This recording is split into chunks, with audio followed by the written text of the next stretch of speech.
कर लिया जाए अपनी। बिल्कुल।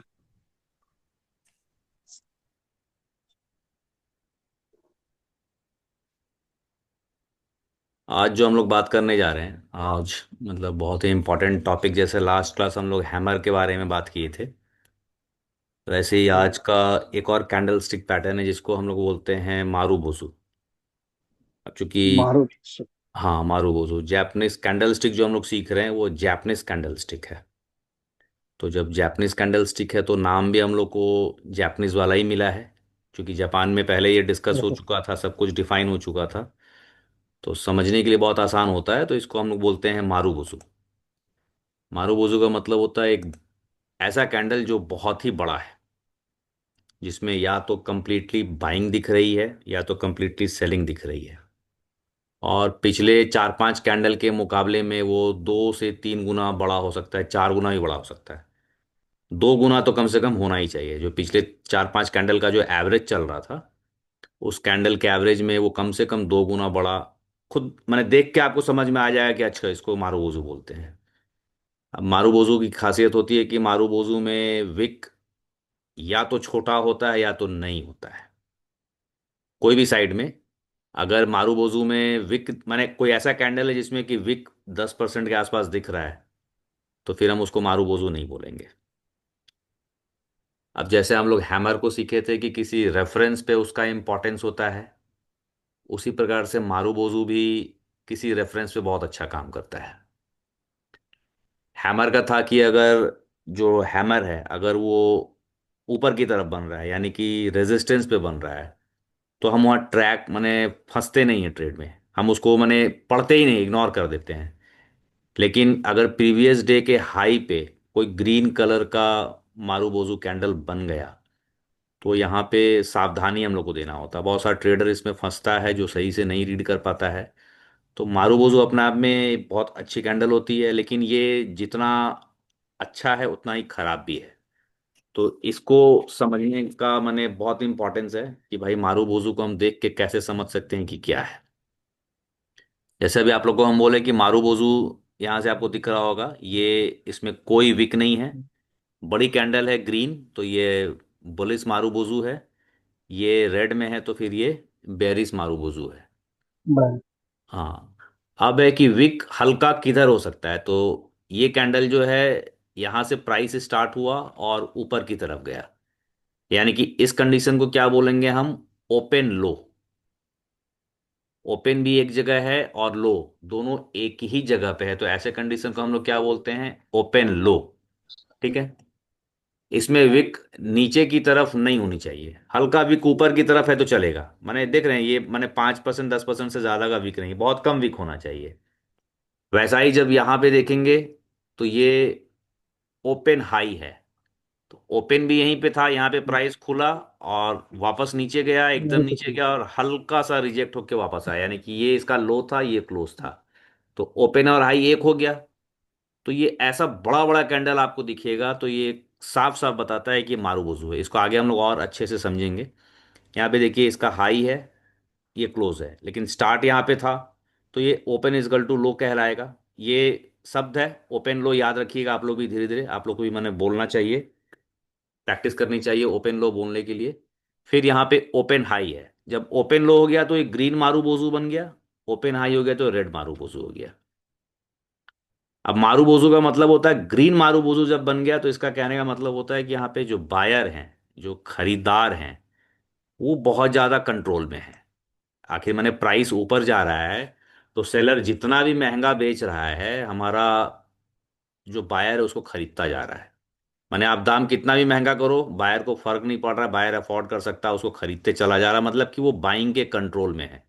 तो जब बड़ा स्कैंडल इस तरीके का बनता है ना, तो लोग को लगता है कि अब बाइंग आ गई है, माने अब खरीदार लोग महंगा खरीदने की, माने दिल से खरीद रहा है, महंगा खरीद रहा है, और सेलर को तो महंगा बेचने में फायदा है ही। उसी प्रकार से जब ये गिर रहा है, तब ये मारूबोजू बनने का मतलब होता है कि अब मार्केट में बायर जो है वो महंगा खरीदने में इंटरेस्टेड नहीं है, और सेलर जो है मजबूर है सस्ता माल बेचने में। तो जब ये चीज आ जाता है तो हम एक्सपेक्ट करते हैं कि ये आगे भी ट्रेंड कंटिन्यू करेगा। तो अगर ये टॉप पे दिखता है तो हम इसको वेलकम करेंगे, किसी रेजिस्टेंस लेवल पे दिखता है तो वेलकम करेंगे, जो बेरिस मारूबोजू है। और ये जो बुलिस मारूबोजू है, अगर हमको किसी सपोर्ट पे दिखता है तो इसको वेलकम करेंगे, बॉटम पे दिखता है तो वेलकम करेंगे। लेकिन यही अगर हमको प्रीवियस डे हाई पे अगर पुलिस मारूबोजू दिख रहा है तो उसको सावधानी से हमको देखना है। वहां से प्राइस हो सकता है कि ऊपर जाए, कोई बड़ी बात नहीं है, लेकिन हो सकता है कि ये ट्रैप करे, फंसाए, और अगली ही कैंडल वहां से गिर जाए। ऐसा अक्सर होता है। उसी प्रकार से अगर ये नीचे में एकदम बॉटम में जाकर के इस तरीके का मारूबोजू बना है, बेरिस मारूबोजू, तो वहां से हम उम्मीद कर सकते हैं कि ट्रेंड कंटिन्यू करेगा और प्राइस और आगे जाएगी नीचे की तरफ। लेकिन ये भी हो सकता है कि वहीं से अगला कैंडल, जितना बड़ा ये कैंडल है उतना ही बड़ा एक ग्रीन कैंडल बना के प्राइस रिवर्स कर जाए। ये अक्सर होता है। तो ये सावधानी देने के लिए इसलिए ज़रूरी है कि मारूबोजू कैंडल आपको प्रॉफिट भी दे सकता है, और अगर आप सही से मारूबोजू को नहीं रीड किए तो यही मारूबोजू कैंडल आपको लॉस भी देख सकता है। अक्सर ट्रेडर लोग क्या करते हैं कि जब मारूबोजू कैंडल बन रहा होता है ना, तो बहुत लोग इस ट्रेंड में शामिल हो जाते हैं। सबको लगता है अच्छा अच्छा अच्छा, ये तो ऊपर जाने ही वाला है। लेकिन अगर ये बॉटम पे बन रहा था, सपोर्ट पे बन रहा था, तो ठीक है। लेकिन अगर यही चीज ऊपर बन रहा है, रेजिस्टेंस पे, हाई पे, तो वहां पे हमको कैसे इसको देखना है, उन लोग अभी सीखेंगे इसमें। ठीक है, ये हम लोग बताया कि बुलिस मारूबोजू का ओपन इजकल टू लो होता है और क्लोज इजकल टू हाई होता है, जिसमें कि कोई विक नहीं है। ये स्ट्रॉन्ग बाइंग प्रेशर को इंडिकेट करता है। बेरिस मारूबोजू जो कि नीचे की तरफ है, इसका ओपन इजकल टू हाई होता है, यानी कि रेड कैंडल है, ऊपर खुली, ऊपर से ही नीचे आ गई, और क्लोज लो होता है, इसमें भी कोई विक नहीं है। यहाँ पे स्ट्रॉन्ग सेलिंग प्रेशर मानते हैं हम लोग। तो ये प्रेशर वर्ड यूज किया जा रहा है, लेकिन हम लोग उसी तरीके से समझेंगे कि जब बाइंग प्रेशर है मतलब कि बायर एक्सपेंसिव खरीद रहा है, महंगी चीज को खरीद रहा है। और जब सेलिंग प्रेशर है, इसका मतलब है कि सेलर जो है घाटा सह रहा है, वो सस्ती में माल को बेच रहा है, या तो वो अपना स्टॉक क्लियर कर रहा है, चाहे जो भी रीजन होगा उसका।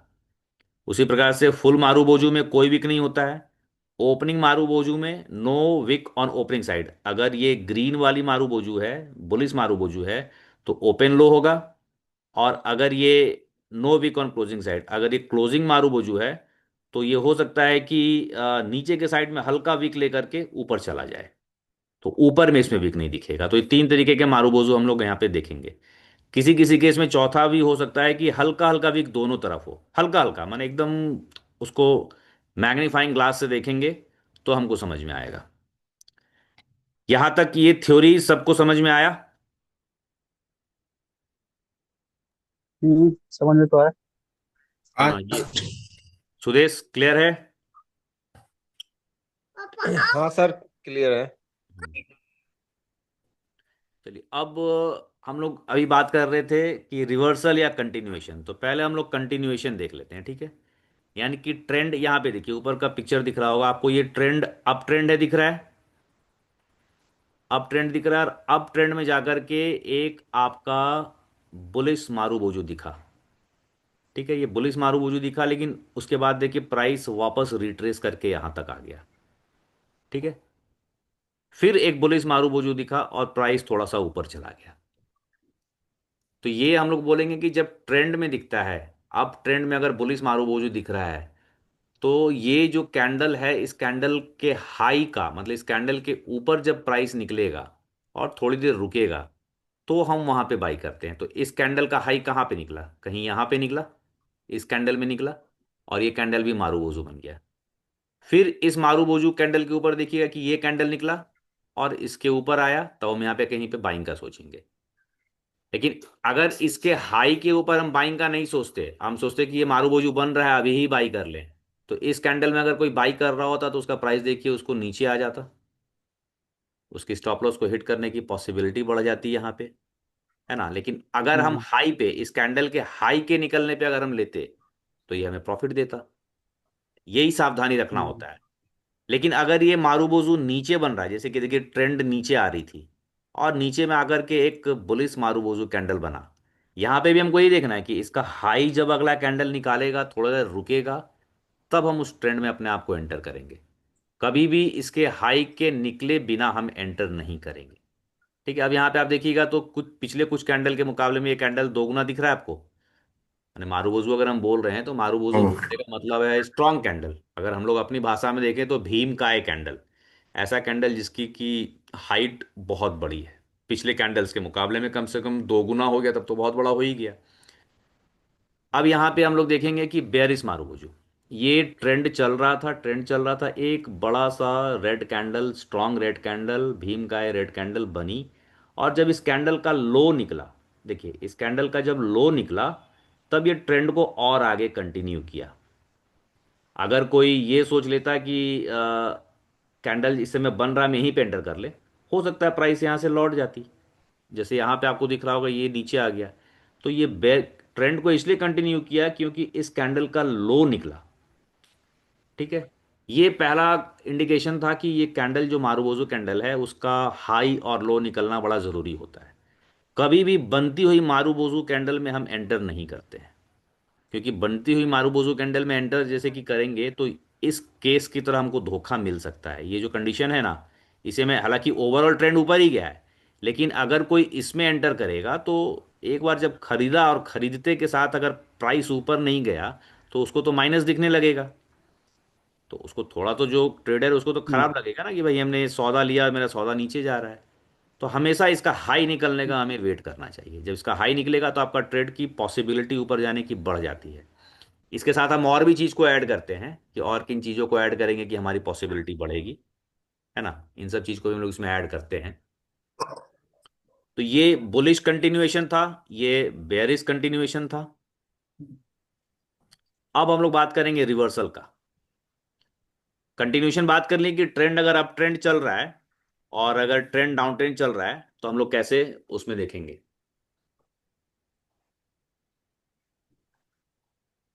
हाँ, तो अब यहाँ पे देखिए हम लोग बात करेंगे रिवर्सल का। ये देखिए ऊपर से ये ट्रेंड चला आ रहा था, ठीक है, ट्रेंड चला आ रहा था, चला आ रहा था, और ये नीचे में देखिएगा कि अचानक से एक मारूबोजू कैंडल हमें दिख रही है। ठीक है, तो मारूबोजू कैंडल जब दिखा और ये मुझे लग रहा है कि कोई रेफरेंस पॉइंट है, कल का हो सकता है कि लो रहे, या पिछले हफ्ते का लो रहे, पिछले महीने का लो रहे, कोई ना कोई रेफरेंस पॉइंट है। ठीक है, अभी हम लोग इतना ही सीखे हैं, या कोई पुराना ट्रेंड लाइन है, कोई ऐसा सपोर्ट लाइन है। जब हम सपोर्ट खींचेंगे, अगर कल का लो है तो सपोर्ट लाइन खींचेंगे तो यहाँ पे लाइन बन जाएगा, तो हमको समझ में आएगा कि ये सपोर्ट है, या कोई एंगुलर ट्रेंड लाइन है। तो ये देख के हमको लगेगा, समझ में आएगा कि अच्छा ये रेफरेंस पॉइंट पे बना, मारूबोजू बन गया, इतना ही काफ़ी नहीं है, अगला कैंडल इसके ऊपर जाना चाहिए। ठीक है, जब इसके ऊपर जाएगा, कैंडल थोड़ा देर रुकेगा, तब हम इसमें बाइंग करेंगे, तब संभावना है, पॉसिबिलिटी है कि प्राइस ऊपर जाएगी। तो ये हो गया रिवर्सल का। ऐसा ही हम लोग यहाँ पे क्या सीखे थे, हैमर देखते थे हम लोग, कि अगर रेफरेंस पॉइंट पे हैमर बने, हैमर और इसमें क्या अंतर है। हैमर ये हमें बताता था कि प्राइस तो नीचे चला गया था, रेड बन गया था, लेकिन वापस से बायर है जो महंगा खरीद खरीद के उसको ऊपर ले आया, और प्राइस को माने कि अब महंगा खरीदने की तैयारी हो गई, और हैमर के भी ऊपर अगली कैंडल निकली तो हम उस पर बाई करते थे। वैसा ही मारूबोजू के साथ करना है। ठीक है, मारूबोजू अगर रेफरेंस पॉइंट पे लो पे बन रहा है, अगला कैंडल उसके हाई के ऊपर निकलता है, हो सकता है कि यहाँ पे आपको ईएमए का क्रॉस ओवर भी दिख जाए, या 200 ईएमए का सपोर्ट दिख जाए, कुछ भी माने, लेकिन बिना रेफरेंस के नहीं। अगर आप मान लीजिए आप उसको लगाए हैं और आपको केवल और केवल हैमर दिख रहा है और केवल और केवल मारूबोजू कैंडल दिख रही है, केवल एक चीज के सहारे हम ट्रेड नहीं करेंगे, हमें कन्फ्लुएंस करना है। दो तीन चीज अगर मिल गया तभी हम ट्रेड में एंट्री करेंगे। यही चीज देखिए, अब धीरे धीरे आप लोग ओपन हाई लो क्लोज सीख लिए। ओपन हाई लो क्लोज आपका कितना अच्छा रेफरेंस का काम करता है, उसको मार्क कीजिए चार्ट पे। आप 200 ईएमए का सपोर्ट और रेजिस्टेंस सीख लिए, उसको मार्क कीजिए। आप 4 तरीके का ईएमए क्रॉसओवर सीख लिए। अब ईएमए क्रॉसओवर्स पे अगर ये बन रहा है, फॉलोअप मिल रही है, तो यानी कि अगर किसी क्रॉसओवर पे, किसी सपोर्ट पे, किसी रेजिस्टेंस पे पैटर्न बन रहा है और अगली कैंडल इसका हाई को निकाल रहा है, तो प्रोबेबिलिटी है कि ये फिर ऊपर जाएगा, ये पॉसिबिलिटी बढ़ जाती है कि ऊपर जाएगा। उसी प्रकार से ये बेरिस मारूबोजू है। अगर किसी रेजिस्टेंस पे, ऊपर पे जब पहुंचता है तो उसको रेजिस्टेंस बोलते हैं। ये गया, मान लीजिए कि यहाँ पे प्रीवियस डे का हाई था, प्रीवियस डे के हाई पे ये रेड कलर की मारूबोजू बन गई, ठीक है, और रेड कलर की मारूबोजू बन के अगली कैंडल अगर इसके नीचे आएगी, हालांकि ग्रीन दिख रहा है, लेकिन ग्रीन इसलिए दिख रहा है क्योंकि ये कैंडल यहाँ था और एक कैंडल में गैप की ओपनिंग होगी, यहाँ पे ओपन होके ऊपर गया, लेकिन आया तो प्राइस नीचे ही, हमारी एंट्री हो जाएगी। ठीक है, ये अगला कैंडल जब नीचे जाएगा तभी हम इसमें एंटर करेंगे। और रनिंग कैंडल माने कि ये जो कैंडल चल रहा है इसमें हम एंटर नहीं करेंगे। ठीक है, जब कैंडल का फॉलो अप नीचे की तरफ आएगा तो पॉसिबिलिटी, चूंकि ये चार्ट है इतना मैंने बड़ा अच्छे से बनाया हुआ है तो यहाँ पे बहुत साफ साफ दिख रहा है। समझने के लिए हम इसे यूज कर रहे हैं कि बहुत साफ साफ हमें दिख रहा है। लेकिन जब ओरिजिनल चार्ट पे हम लोग अभी जाएंगे तो इतना आसान से ये चीज़ नहीं दिखता है। तो फिर जिस तरीके से हम लोग अभी लास्ट वीक एक चार्टिंग का स्क्रीनर बनाए थे हैमर कैंडल का, वैसे ही मारूबोजू कैंडल का भी बनेगा। अब आपको हम ये बता रहे थे कि जब मान लीजिए कि इस तरीके का कोई मारूबोजू कैंडल बना और हम बोल रहे हैं कि बायर महंगा खरीदने की कोशिश करने लगा है, बायर की दिलचस्पी हो गई है महंगा सौदा लेने में, तो इसको कंफर्म करता है हमारा वॉल्यूम। जो नीचे में वॉल्यूम का बार हम लोग अक्सर आपको हम बोलते थे कि हम अभी यूज नहीं कर रहे हैं, आज उसका हम यूज करेंगे। अगर ये कैंडल ऊपर गई है और इसमें नीचे वॉल्यूम नहीं बढ़ा हुआ दिख रहा है हमें, तो भी हम इस कैंडल के ऊपर में ट्रेड नहीं करेंगे। क्योंकि अगर मान लीजिए ट्रांजैक्शन हुआ नहीं, जब ट्रांजैक्शन हुआ ही नहीं तो वॉल्यूम नहीं बनेगा। इसका मतलब है कि कोई ना कोई वहां पे ट्रिक है, कोई ना कोई ट्रैप है, कोई ना कोई साजिश है। माने जो ऑक्शन का प्रोसेस है, ऑक्शन के प्रोसेस में दाम को ऊपर ले जाने की कोशिश की गई है। जो अच्छे ऑक्शन प्लेयर्स हैं जिनके पास अच्छा पैसा होता है, वो ये कोशिश करके प्राइस को ऊपर ले जाते हैं कई बार। वो उनका गेम है, हम लोग उसको डिस्कस करेंगे बहुत डिटेल में। तो उस ट्रैप से हमें केवल बचना है। कभी काल क्या होता है कि मार्बूज बड़ा सा बन गया, तो वो क्या होता है कि बड़े बड़े जो प्लेयर होते हैं अपने हिसाब से उन लोग, भाई हर कोई इस गेम में है, हर कोई यहाँ पे जीत और हार के लिए बैठा है, तो वो हमसे बेहतर खिलाड़ी हैं।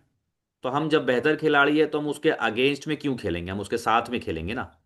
तो उसके साथ में खेलने के लिए हमें ये देखना है कि जब वो ले रहा है और नीचे वॉल्यूम यानी कि रेफरेंस पे, किसी भी रेफरेंस पे ये मारूबोजू बन गया और वॉल्यूम ने सपोर्ट नहीं किया, तो भी हम इस ट्रेड को नहीं लेंगे। वॉल्यूम का बात अभी हम लोग चार्ट पे देखेंगे, अच्छे से समझेंगे इस चीज को। ठीक है। लो वॉल्यूम है, लो वॉल्यूम का मतलब है कि दाम जबरदस्ती ऊपर गया, मतलब खरीदारी उतनी नहीं हुई है। जैसे कि एक मान लीजिए कि हम लोग अक्सर प्याज की बात करते हैं, तो प्याज क्या हुआ, 25 रुपये किलो से सीधे 40 रुपये किलो पहुंच गया। 15 रुपये किलो अगर एक दिन में पहुंच गया, तो इसका मतलब है कि हम लोग तो महंगा खरीद नहीं रहे थे, तो अचानक से प्याज को क्या हो गया कि वो सीधे 15 रुपये केजी बढ़ गया। तो हम लोग उस दिन तो नहीं खरीदेंगे, हम लोग सबको अपना हाथ मान लेंगे कि यार अचानक, आदत किसी को नहीं होता है महंगा खरीदने का ना। तो 25 से 30 होता, 30 से 35, 35 से 40 होता, तो धीरे धीरे बढ़ता तो हम लोग का इंटरेस्ट होता। लेकिन अचानक से बढ़ गया तो फिर हमको इंटरेस्ट नहीं है, तब हमको लगेगा कि भैया इसमें कुछ हमको देखना है। हो सकता है फिर अगले दिन प्याज वापस 25 पे आ जाए या 30 पे आ जाए। तो ये लो वॉल्यूम जब होगा, जैसे ही प्याज 40 रुपये पे पहुंच जाएगा, तो आप देखिएगा ट्रांजैक्शन बाजार में कोई खरीद ही नहीं रहा है। जब कोई नहीं खरीद रहा है तो वापस से भाव जैसे चढ़ा था वैसे ही गिर जाएगा। लेकिन गिर अगर जाएंगे। हल्का हल्का, हाँ हल्का हल्का रोज खरीदारी हो रहा होता, हल्का हल्का करके दाम बढ़ रहा होता, यानी ट्रांजैक्शन रोज हो रहा होता, तो 25 से 40 अगर 4 दिन में जाता तो कोई दिक्कत नहीं थी। लेकिन अचानक से अगर 40 चला जाएगा, तो आप भी अगर, जैसे कि अभी गोभी हम लोग खरीदने गए मार्केट में, तो गोभी कल बोला 80 रुपये केजी, तो भाई नहीं खरीदे। हम बोले 80 रुपये अचानक से क्या हो गया भाई। अभी मान लो कि 20-25 रुपये केजी से, तो नहीं खेत में ना गोभी है ही नहीं, सब ठंड से खराब हो गया। तो हम लोग कोई बात नहीं, 2 दिन गोभी नहीं खाएंगे। महंगा हो गया, अचानक महंगा हो गया। हाँ, तो जब अचानक महंगा हुआ तो आप खरीद लिए, नहीं खरीदे होंगे ना। हम्म, अगर 25-30 से बढ़ के 35 हुआ होता, 40 हुआ होता, धीरे धीरे बढ़ रहा होता, तो हमें आदत हो जाती कि 80 रुपये तक पहुंचा है तो 80 रुपये खरीदेंगे। लेकिन ये 80 रुपये से गिर के अब तो 10-15 रुपये केजी पे बिकने वाला माल था, अचानक से वो बढ़ गया अगर, तो ये कॉमन फेनोमेनन है। तो ये हम चार्ट पे भी देखेंगे कि अगर मारूबोजू कैंडल बन गया और मारूबोजू कैंडल को सपोर्ट नहीं मिला है वॉल्यूम से, तो फिर हम उसमें ट्रेड नहीं करेंगे। ठीक है, अब देखिए क्या क्या चीजें हैं जो हमें फंसाती है। हम तुरंत माने कि एंटरिंग इमीडिएटली विदाउट कंफर्मेशन, अक्सर माने ये आप देखिएगा, माने जब आप भी ट्रेड कीजिएगा ना तो ये चीज से आप भी गुजरिएगा। हम भी गुजरते हैं, ऐसा नहीं कि हम नहीं गुजर रहे हैं, हम भी इस चीज से गुजर रहे हैं। क्या होता है कि जैसे ही मारूबूजू कैंडल बनता है ना, तो मन में खुशी होने लगती है कि चलो लगता है बाइंग आ गया है ना, अब महंगा चीज खरीदा जा रहा है तो इसके ऊपर निकलेगा। और कई बार हम भी ऐसा किए हैं कि रनिंग कैंडल में एंटर कर गए हैं। रनिंग कैंडल में जैसे मारूबोजू बन ही रहा है ना, जैसे हम ऑप्शन बाइंग करते हैं, तो मारूबोजू बन ही रहा है तो बनती कैंडल में एंटर कर जाते हैं, जो कि गलत है। नहीं करना चाहिए। और समय के साथ हम भी अपने आप को कंट्रोल करेंगे, हम नहीं करेंगे मारूबोजू पे एंट्री। धीरे धीरे हम इंप्रूव किए हैं, अब मारूबोजू पे एंटर नहीं करते हैं, लेकिन शुरू शुरू में क्या होता था, अब वो पैसा दे के जाता था, ऐसा नहीं कि उसमें आपको लॉस हो जाता था, लेकिन कई बार होता था कि उसमें एंटर किए और निकल गए। माने 15-20 सेकंड के भीतर में वो 400-500 रुपये आपको दे देगा। लेकिन ये भी हो सकता है कि आप जैसे एंटर किए वैसे ही लौट गया। जैसे कल का मेरा एक ट्रेड था, हम जैसे ही उसमें प्राइस पंच किए हैं, प्राइस पंच करते ही वो लौट गया, जबकि वो मेरे स्ट्रैटेजी के हिसाब से ऊपर जाना चाहिए था, उसमें मेरा स्टॉप लॉस लग गया, करीब 1200 रुपये का स्टॉप लॉस आ गया। लेकिन तुरंत 4 से 5 मिनट के भीतर ही फिर दूसरा सेटअप वैसा ही बना, फिर हम उसमें एंटर किए, तो इसमें जो हमको लॉस हुआ था उसका डबल प्रॉफिट उसमें देके गया। तो ये वॉल्यूम बड़ा इंपॉर्टेंट चीज होता है। वॉल्यूम को अगर मारूबोजू देख रहे हैं तो वॉल्यूम इज अ की फैक्टर। ठीक है, ट्रेडिंग मारूबोजू इनसाइड रेंज। अब एक चीज और हम लोग बोल रहे थे यहां पे, जब आपको हम दिखा रहे थे कि जब मारूबोजू के अंदर है, तो इस कैंडल के अंदर ही ये सारी प्राइस थी ना। तो इस कैंडल के अंदर जितनी प्राइस बन रही है इसको हम लोग क्या बोलेंगे, इस कैंडल के इनसाइड में है वो, इस कैंडल के भीतर है। तो जब तक ये मारूबोजू कैंडल के अंदर में बाकी कैंडल बन रही है, हमको ट्रेड नहीं करना है। अगर इस कैंडल के ऊपर निकलेगा, जो हम लोग बार बार बोल रहे हैं, तो यो इनसाइड रेंज जो वहां पे बोल रहा है, इनसाइड रेंज का मतलब रहता है कि जब तक इस कैंडल के अंदर में प्राइस है तब तक हमें उसे ट्रेड नहीं करना है। या माने कि ये बेरिस मारूबोजू भी जब तक इस कैंडल के नीचे नहीं निकलेगा हमें ट्रेड नहीं करना है। अब इस कैंडल के अंदर में जैसे यहाँ पे साफ साफ दिख रहा है 6-7 कैंडल बन गई, तो 6-7 कैंडल तक हम वेट करेंगे, जब तक ये इसके हाई के ऊपर ना निकलेगा तब तक हम इसे ट्रेड नहीं करेंगे। Ignoring higher time frame context, ये हम लोग इस पे और डिटेल बात करेंगे। जैसे अभी क्या होता है कि हम लोग 5 मिनट देख रहे हैं, 10 मिनट देख रहे हैं। अक्सर आप लोगों को क्या बोलते हैं कि जो ईएमए का क्रॉसओवर है, अलग अलग टाइम फ्रेम में अलग अलग ईएमए हम लोग यूज करते हैं। तो अगर हम मारू बोजू देख रहे हैं, तो मान लीजिए कि अगर डे टाइम फ्रेम में दिन का, एक दिन का एक कैंडल हम देख रहे हैं, और डे टाइम फ्रेम में मार्केट अगर ऊपर की तरफ दिख रहा है कैंडल हमें बनता हुआ, और मारू बोजू नीचे की तरफ बन रहा है, तो हम उसे कैसे देखेंगे। मारूबोजियो मान लो सपोर्ट पे बन रहा है, रेजिस्टेंस पे बन रहा है, रेड कैंडल बन रही है, तो वहां पे हम ट्रेड करेंगे तो बहुत समझदारी से। ये हायर टाइम फ्रेम का कॉन्टेक्स्ट है, मतलब कि एक बड़ा टाइम फ्रेम और एक छोटा टाइम फ्रेम, मतलब दोनों एक दिशा में जब चल रहे हैं तो आपकी ट्रेड बहुत अच्छी होती है। और अगर दोनों विपरीत दिशा में चल रही है, मान ली डे टाइम फ्रेम में प्राइस ऊपर जा रहा है, और अगर हम 15 मिनट या 5 मिनट देख रहे हैं उसमें प्राइस नीचे आ रहा है, तो वो कन्फ्लिक्ट है। तो उसको कैसे अवॉइड करना है, कैसे उसमें नहीं फंसना, ये हम लोग को देखना है। ठीक है, तो मारू बोझो इनसाइड, अभी फिर से वो जो दिखाया आपको कि बड़ा मारू बोझो के अंदर जब तक अगली कैंडल बन रहा है हमको ट्रेड नहीं करना है, ये कंप्लीट ट्रैप कैंडल होता है। अब बेस्ट इंडिकेटर्स जो हम लोग बात करते हैं, ये वीवैप, बहुत जल्द हम लोग करेंगे इसको, है ना। एक रेफरेंस पॉइंट वीवैप होता है, ये बहुत सारे लोग यूज करते हैं, ऐसा नहीं कि मैं बोल रहा हूँ, ये लगभग लोग यूज करते हैं। 5 EMA 20 EMA लोग यूज करते हैं। मार्केट स्ट्रक्चर, भाई मैं फिर बोल रहा हूँ आप लोग को, मार्केट स्ट्रक्चर को धीरे धीरे रोज 5-5 10-10 मिनट मार्केट स्ट्रक्चर के ऊपर जरूर दीजिएगा, क्योंकि मार्केट स्ट्रक्चर का बड़ा इंपॉर्टेंस है, बहुत ही इंपॉर्टेंस है। फिर वॉल्यूम प्रोफाइल, अभी जो हम बोल रहे थे ना कि जब तक हाई वॉल्यूम, जब तक वॉल्यूम उसमें हाई नहीं दिखेगी तब तक हम उसको ट्रेड नहीं करेंगे। तो ये 4-5 पॉइंट है, इसके अलावा भी और भी है, जैसे कि हम लोगों ने O H L C, open high low close देखा है, 200 EMA का सपोर्ट देखा है, तो वो सब चीजें भी इसमें काम करती हैं। ये फिर आगे चल के मारू बोझो ट्रैप्स इन ऑप्शन ट्रेडिंग है, इसको आप लोग पढ़िएगा। ये पीपीटी आप लोग को हम देंगे, या आप लोग को तो ग्रुप में दे ही दिया ना। ठीक है, ये अभी आप लोग को नहीं समझ में आएगी, लेकिन पढ़िएगा, हम लोग जब ऑप्शंस की क्लास करेंगे, ये उस समय के लिए बनाई गई पीपीटी है।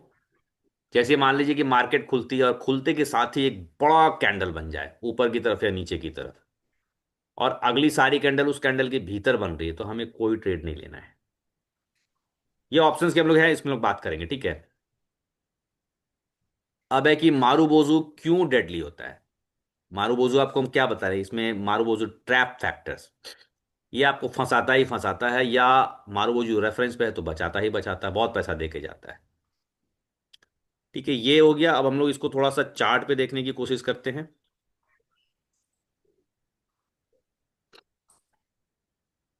आ, आ, आ, आ,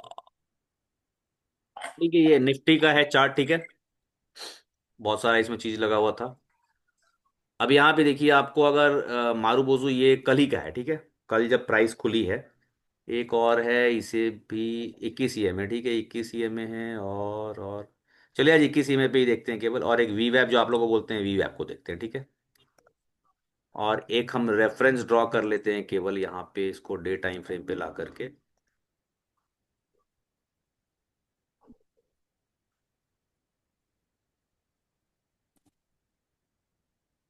ओहो, क्या ये रहा। ये मान लीजिए, ये कल का मार्केट था, ये परसों का मार्केट है, ठीक है। एक रेफरेंस पॉइंट ये हो गया। ओपन हाई लो क्लोज के हम लोग बात करते हैं, नीचे के लगे प्राइस गया नहीं, फिर भी रेफरेंस ड्रॉ करके रखिए। अब वापस इसको हम 5 मिनट पे लेके आते हैं, ठीक है। अब ये 21 का क्लाइन बना हुआ है, ठीक है। अब हम लोग जब प्राइस को देख रहे हैं, मान लीजिए हम 5 मिनट का चार्ट लगाए हैं, 16 तारीख का है निफ्टी का, ठीक है। ये बहुत इसमें विक थी नीचे की तरफ, तो इसको हम मारू बोझू नहीं मानेंगे। हालांकि प्राइस ऊपर गई है, ऊपर से भी रिजेक्शन है, दोनों तरफ से रिजेक्शन है, तो इसे आप मारू बोझू नहीं मानिएगा। उसके बाद देखिए, एक कैंडल, दो कैंडल, तीन कैंडल, चार कैंडल। इस चार कैंडल के मुकाबले में ये कैंडल बड़ी है। इस चार कैंडल के मुकाबले में ये कैंडल बड़ा है ना, हम्म। तो इसे हम मारू बोझू के लिए एलिजिबल हम्म। मान सकते हैं। जो कि है भी ये मारू बोझू, ठीक है। अब ये यहाँ पे देखिए, इसमें थोड़ा सा वीक है, हल्का सा वीक ऊपर भी है, लेकिन फिर भी जैसा अभी हम लोग पीपीटी में देख रहे थे, सेंट परसेंट वैसा ही बनता है, लेकिन हमेशा वैसा नहीं बनता है। तो इसे हम मारू बोझू कैंडल मान सकते थे। अब इसे मारू बोझू मानने के बाद क्या है कि एक 21 का रेफरेंस पॉइंट है, ये 21 पे चल रहा है, यानी 21 पे इसने सपोर्ट लिया। एक रेफरेंस हमको ये दिख रहा है। दूसरा हम्म। हमें फिर क्या दिख रहा है कि ये एक वी वैप की लाइन है। वॉल्यूम वेटेड एवरेज प्राइस इसको हम लोग बोलते हैं, डिस्कस करेंगे इस पे हम लोग। तो ये वॉल्यूम वेटेड एवरेज प्राइस को भी काट रहा है, काट के ऊपर जा रहा है। यानी दो दो रेफरेंस पॉइंट यहाँ पे हमें दिख रहे हैं। अब यहाँ पे हमें एक चीज और जो देखना है, हम लोग अभी बात कर रहे थे वॉल्यूम का।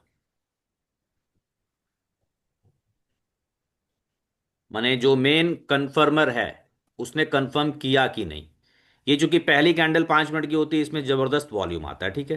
तो इस वॉल्यूम को हम उतना, माने इसकी तुलना बाकी दिन नहीं कर सकते हैं।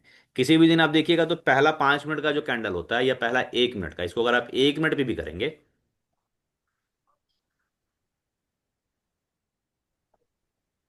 तो ये 16 तारीख का देखिए, पहला जो 1 मिनट का जो कैंडल होता है ना, वो भयंकर वॉल्यूम लिए होता है अपने आप में। तो ये पहला 1 मिनट का हम लोग बात नहीं करते, इसमें भयंकर वॉल्यूम होता है, ठीक है।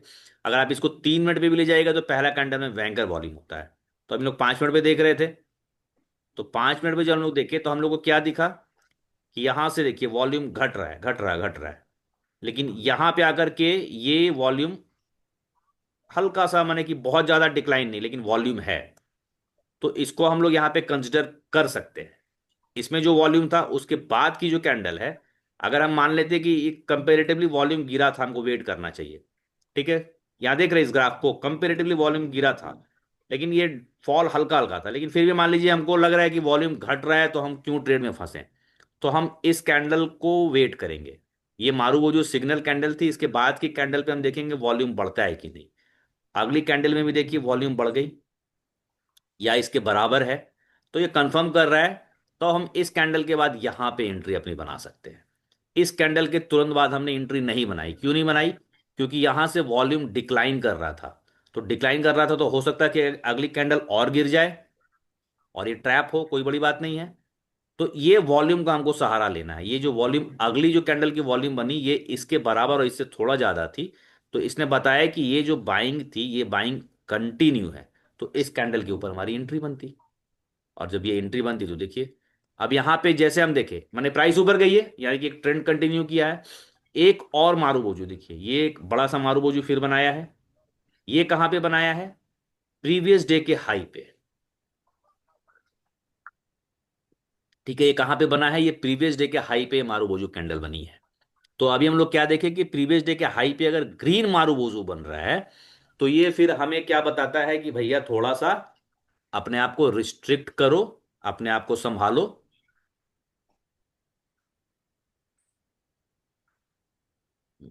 एक मिनट। ठीक है, ये हमें बता रहा है कि पिछले दिन के हाई पॉइंट पे मारूबोजू बनी है। अब हम इसको कैसे कंफर्म करेंगे? जब इतना बड़ा कैंडल है तो पिछली सारी कैंडल्स के मुकाबले में वॉल्यूम भी तो कुछ वैसा ही होना चाहिए था। ठीक है, अब जब आप इसको देखिएगा तो ये कैंडल ठीक है, ये कैंडल हल्की वॉल्यूम बढ़ी है, लेकिन प्राइस का एक्सटेंशन कितना हुआ है? इन सब के मुकाबले ये पूरे दिन के मुकाबले सबसे ज्यादा एक्सटेंशन इसी कैंडल में आई है प्राइस में। तो ये क्या बता रहा है कि भैया ये ऊपर गया है, मगर पॉसिबिलिटीज है कि ये ट्रैप करेगा। अब इस कैंडल के हाई को हम मार्क कर लेंगे। ठीक है, ये जो कैंडल था मेरा, इसका हाई हमें यहां पे दिख रहा है। अब हमें क्या है कि इसी हाई के ऊपर ही हमको कुछ सोचना है। इस कैंडल के हाई के ऊपर जब प्राइस सस्टेन करेगा, अब ये कैंडल का ये वॉल्यूम था थोड़ा सा बड़ा था, लेकिन अगली कैंडल में जब आप देखेंगे तो वॉल्यूम वहां पे ड्रॉप कर गई। ये वॉल्यूम ड्रॉप करने के बाद भी आप देखेंगे तो पिछली कैंडल से हल्का ही वॉल्यूम घटा है, और ये इतना ही वॉल्यूम लेकर के इतना छोटा कैंडल है, और ये इतना वॉल्यूम लेकर इतना बड़ा कैंडल है। तो ये एक ट्रैप था। इसके ऊपर हालांकि कोई एंटर करता तो कुछ पैसा उसको मिलता, लेकिन ये बता रहा था कि यहां से प्राइस एग्जॉस्ट करेगी। जब वॉल्यूम ये था ना, ये थोड़ा और ऊंचा रहता ना वॉल्यूम, तो फिर हम मानते कि भैया ये मारूबोजू कैंडल सही है। जबकि आप देखिए ये पक्का पक्की ओपन लो है, तो ये बहुत सारे ट्रेडर को अट्रैक्ट करता है, ट्रेडर इसमें बैठ जाता है। ऐसी गलती हम भी करते थे, ऐसा नहीं कि हम नहीं करते थे, हम भी इस कैंडल में बैठ जाते थे कि भैया मारूबोजू बन रहा है, प्राइस जा रहा है, कुछ तो देके जाएगा। तो अगर स्कैल्पिंग, उसको स्कैल्पिंग बोलते हैं, मैंने अभी ट्रेड लिया और 15-20 सेकंड के भीतर में अगर आप निकल गए तो निकल गए। अगर आप होल्ड कर रहे हैं कि यहां पे लेकर के हम 100-200 पॉइंट पकड़ेंगे, तो आप वहां पे फंस जाएंगे। तो ये देखिए कितना अच्छा से मारूबोजू कैंडल है, लेकिन ये ट्रैप कैंडल है। क्यों ट्रैप कैंडल है? क्योंकि ये कल के हाई पे बना है। अब फिर ये रेफरेंस हमारा मार्क्ड था, ये रेफरेंस मार्क्ड था। अब आप देखिए खुद से प्राइस एक यहाँ पे कर्व बना के यहाँ से गिरा है, प्राइस नीचे आई है, और जैसे ही प्राइस वापस से इस कल के हाई के ऊपर से नीचे आया है, तो आपको दिखेगा फिर से एक मारूबोजू बना है। दिख रहा है सबको? ये फिर से मारूबोजू बना है। और इस मारूबोजू को हम कहेंगे कि ये मारूबोजू इलिजिबल है। क्यों इलिजिबल है? कि ऑलरेडी एक डाउनवर्ड ट्रेंड चल रहा था, और ये देखिए ये मारूबोजू नहीं है, लेकिन मारूबोजू जैसा कैंडल है। ठीक है, रेक्टेंगल वैसा ही है, फिर एक कैंडल वैसा ही है, माने ये डाउनवर्ड ट्रेंड चल रहा था, और डाउनवर्ड ट्रेंड में अगर कोई ऐसी कैंडल बनी जो कि पिछली बहुत सारी कैंडल से बहुत बड़ी है, और आप यहाँ पे देखेंगे तो इसका वॉल्यूम भी उतना ही बड़ा है। ये जो वॉल्यूम है इसका, माने कहीं पे ऐसा नहीं लग रहा है कि ये वॉल्यूम उसके कंपैरिजन में कम है, इसकी वॉल्यूम बड़ी है। पिछली कैंडल से तो ऑलमोस्ट मान के चलें तो ये दोढ़ा है, उसके डबल के आसपास है। तो अब यहां पे हमको क्या करना है कि फिर से एक आपकी लाइन यहां पे मार्क हो जानी चाहिए। ये आपको 3-4 कन्फ्लुएंसेस एक साथ दे रहा है। एक तो ये 21 ईएमए के नीचे काट के क्लोज हुआ है, वी वेब के नीचे क्लोज हुआ है, और कल के डे हाई के नीचे क्लोज हुआ है। तो इसके नीचे जब प्राइस आएगा और रुकेगा, फिर से बोल रहे हैं, इसके नीचे जब प्राइस आएगा, अभी स्टार्टिंग फेज में है, अगर आप कुछ दिन की प्रैक्टिस हो जाएगी तो इसके जैसे नीचे आए हम एंटर कर जाएंगे ट्रेड में। लेकिन अभी स्टार्टिंग में वैसा नहीं करना है। इसके नीचे में हम यहां छोड़ देंगे, यहां छोड़ देंगे। क्या है? इनसाइड कैंडल है, इस मारूबोजू कैंडल के अंदर में ही बाकी कैंडल्स बन रही है। हम वेट करेंगे। ये नीचे गया है लेकिन नीचे सस्टेन नहीं किया, ये लाइव मार्केट में दिखेगा हम लोगों को बहुत इजीली। ये सस्टेन नहीं किया, हम थोड़ा सा होल्ड करेंगे। लेकिन जब यहां पे ये काट के नीचे आ गया, अगली कैंडल ने स्टार्ट कर लिया उसके नीचे, हम यहां पे एंटर करेंगे, शॉर्ट की पोजीशन बनाएंगे, और ये आप इस ट्रेंड को राइट कर सकते हैं फिर। तो ये मारूबोजू का बड़ा मतलब कि इंपॉर्टेंट कॉन्सेप्ट है। अगर इसको नहीं समझ में आता हमें कि ये रेफरेंस पॉइंट है, अगर हमें नहीं पता होता कि कल का डे हाई है, बहुत इंपॉर्टेंट पॉइंट है, कल का डे हाई है और वहां से जब लौट रहा है, और हम लोग पहले ही बात कर चुके हैं कि जब जब वो डे हाई और डे लो पे आता है तो बहुत अच्छा ट्रेड वहां पे देता है। रोज नहीं दे हो सकता है, लेकिन अगर 20 ट्रेडिंग सेशन है तो 20 ट्रेडिंग सेशन में 10 दिन तो देता ही देता है। तो ये हमें मारूबोजू देखनी है, इसे सावधानी से देखना है। अब इसे आप कहीं पे भी लेके जाइए। ये तीन कन्फ्लुएंस अगर हम लोग यहाँ पे दो बना चुके हैं, अगर आप देखिएगा कि ये पिछले दिन की जो है, ये वाली मान लीजिए कि इसको एक दिन पहले का लो है, तो ये हम यहाँ पे ले आते हैं डे लो। ठीक है, ये आपका डे लो आ गया, और ये आपका शिफ्ट होके यहाँ पे कहीं पे ऊपर आ जाएगा। डे हाई मान लीजिए, या प्रीवियस स्विंग हाई हम लोग मान लेते हैं, तो डे हाई को तो इसने टच नहीं किया। लेकिन डे लो पे जब आप आएंगे तो डे लो पे आपको आने के बाद क्या दिख रहा है कि प्राइस आराम से नीचे की तरफ जा रहा था, एक मारूबोजो कैंडल बना रहा था ये। अगर इसको काट लेता, अगर ये काट लेता तो पिछले दिन के डे लो, ये उसको काटा नहीं। लेकिन यहाँ पे बहुत लोग क्या हो गया होगा, एंट्री करने की सोच रहे होंगे, या जो नोवाइस ट्रेडर हैं वो लोग हो सकता है शॉर्ट का पोजीशन बना लिए होंगे। लेकिन ये यहाँ पे सपोर्ट नहीं लिया, मतलब कि इसको काट के नीचे नहीं गया, यहाँ से देखिए ग्रीन कैंडल बनाती हुई प्राइस यहाँ से रिवर्स की है। ठीक है, तो मारूबोजू किसी रेफरेंस पे, यहाँ पे केवल एक रेफरेंस था। लेकिन अगर आप यहाँ पे देखेंगे तो ये पांच छह कैंडल के कंपैरिजन में ये कैंडल थोड़ी बड़ी थी। ठीक है, जैसे वी वैप है, ईएमए इसके पास से बन रहा था, और पिछली कुछ कैंडल से इसकी वॉल्यूम भी बड़ी थी। और अगली कैंडल ने जब इसके नीचे फॉलो अप दिया, यहाँ पे सस्टेन किया है, तो उसका वॉल्यूम हल्का डिप हुआ है। मतलब बहुत ज़्यादा डिप नहीं हुआ, लेकिन डिप हुआ है। तो हम इस कैंडल को मान सकते हैं कि ये क्वालिफाई करता है हमारा मारूबुजू के लिए। यहाँ पे हम शॉर्ट का पोजीशन के लिए सोच सकते हैं। तो इस तरीके से अब आप लोग का ये टास्क है कि किसी रेफरेंस पॉइंट, जो भी रेफरेंस पॉइंट आपको अच्छा लगता है, हालांकि प्रीवियस डे का ओपन, सॉरी हाई और लो जो है वो बहुत ही स्ट्रांग रेजिस्टेंस और सपोर्ट पॉइंट होता है। उसके बाद वी वैप है, ईएमए, आप जो भी लगाएं,